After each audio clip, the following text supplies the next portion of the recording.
people used to argue, well, all they need is more money, but money is not alone going to do the job. We also have to reform how things are done. It isn't easy to turn around an expectation of failure and make that into an expectation of excellence. In fact, it's one of the hardest things you can do. And there's always plenty of naysayers out there who will say it's not even possible, who say that turning around failing school means just throwing good money after bad, who say too many of these schools are beyond repair, who say we ought to give up on those schools and focus on places that have more breaks, have a little more going for them. Here's what I say. I say I am not willing to give up on any child in America.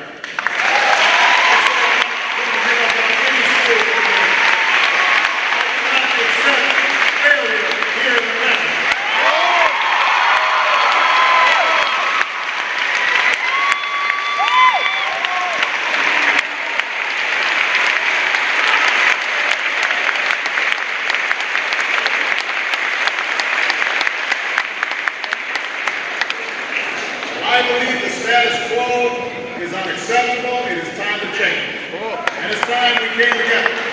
Just like Jeff and I are doing today. Coming from different parties, but we come together not as Democrats or Republicans, as Americans to lift up all of us.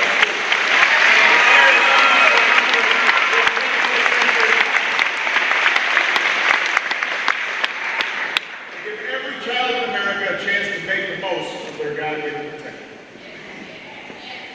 Now, the good news is, we know what works.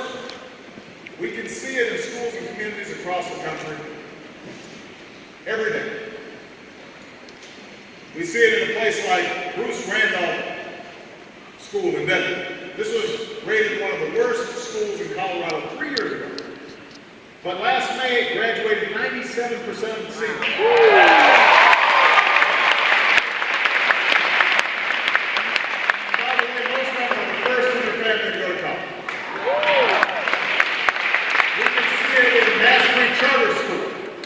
In Philadelphia, where 4 times as many students are proficient in math, and violence is down 80% compared to just a few years ago.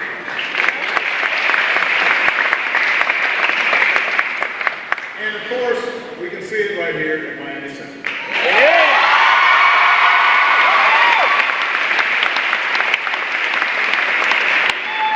A little more than a decade ago, when the state exam started, Miami Central scored a D in each of its first 5 years. Then it scored an F in each of the 5 years after that. Halls were literally littered with garbage. One of the buildings here was called the fishbowl because it was always plugged.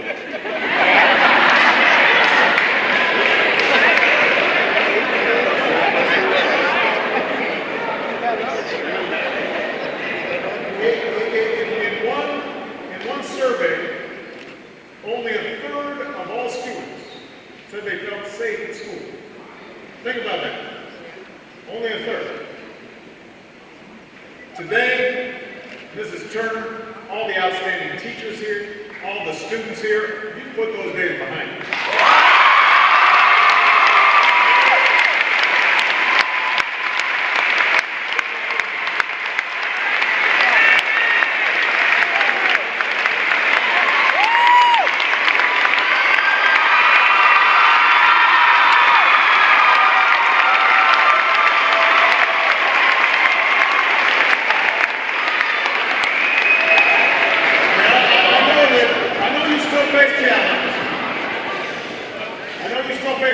Things aren't perfect.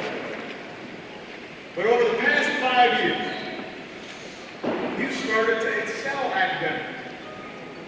Performance has skyrocketed by more than 60% in math, about 40% in math.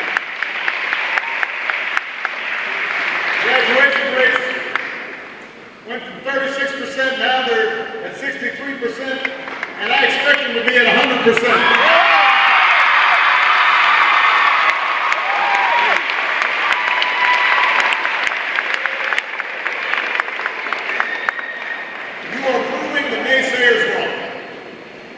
you are proving that progress is possible. It's possible because of your principle. It's possible because of all the great teachers that are going above and beyond for their students, including the Teach for America Corps members.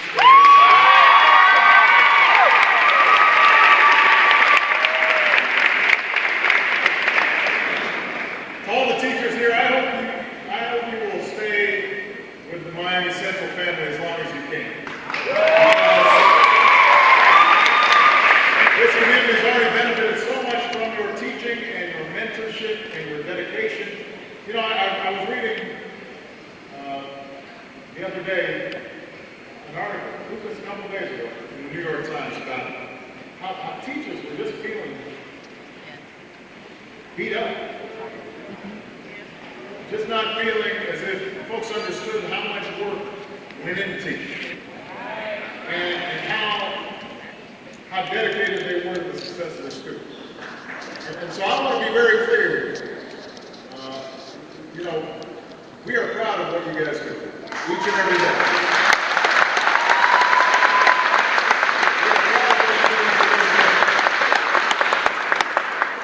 We need to honor teachers. Countries that are successful right now academically, typically teachers are considered one of the top professions. Now, let's face it, I mean, we also have to make sure there's accountability for our schools. And turning things around here meant replacing the principal and replacing some teachers. And that's tough work. It shouldn't be undertaken lightly. But your school did it the right way,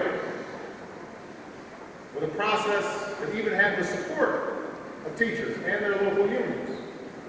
Because you recognize that partnership among teachers and school administrators and the community, that's the path to reform.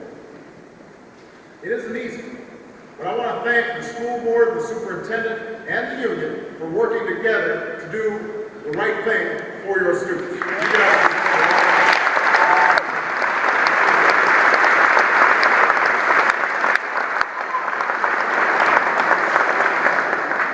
Progress has also been possible thanks to math and science coaches, and extra learning time after school, and Saturday school, and summer school.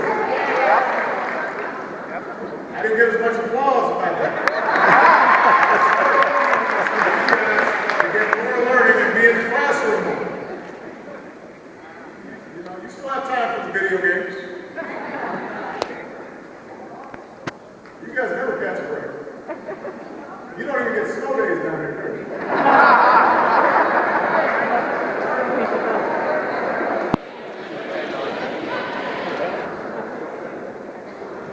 And you've got a technology program here. It's preparing kids for the manufacturing jobs of tomorrow. I saw some of the work that they were doing in this lab. It was outstanding stuff. And it matched up with when I go to factories all across America. You can't work on a factory floor today if you don't have training in computers, if you have basic math skills and understand technology. Those are the jobs of tomorrow. You've got an entrepreneurship program, helping students start their own businesses, and you have mentors from the local business community. You've set up a parent academy to make sure parents are meaningfully engaged in their children's education, because you can't expect the schools to do everything. Parents have to step up too and set high expectations.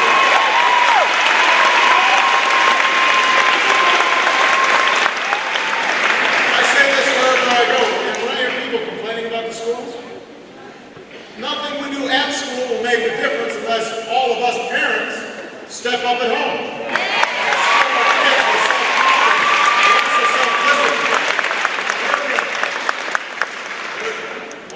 That's at the heart of success in school and in life. School's not supposed to be easy. Nothing worthwhile is easy. Nothing worthwhile is easy.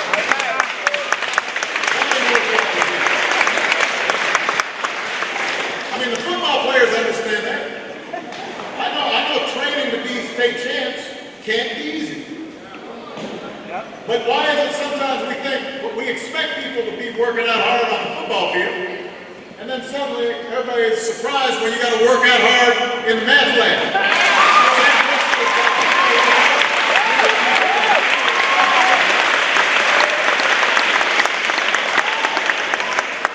So outstanding teachers and principals, a common mission, a culture of high expectations, that's what it takes to turn a school around. That's what accounts for progress here at Miami Center. And that's why we are going to support you with what we call school improvement grants. You're one of nearly 1,000 schools across America that we're helping turn around by spurring reform from the bottom up.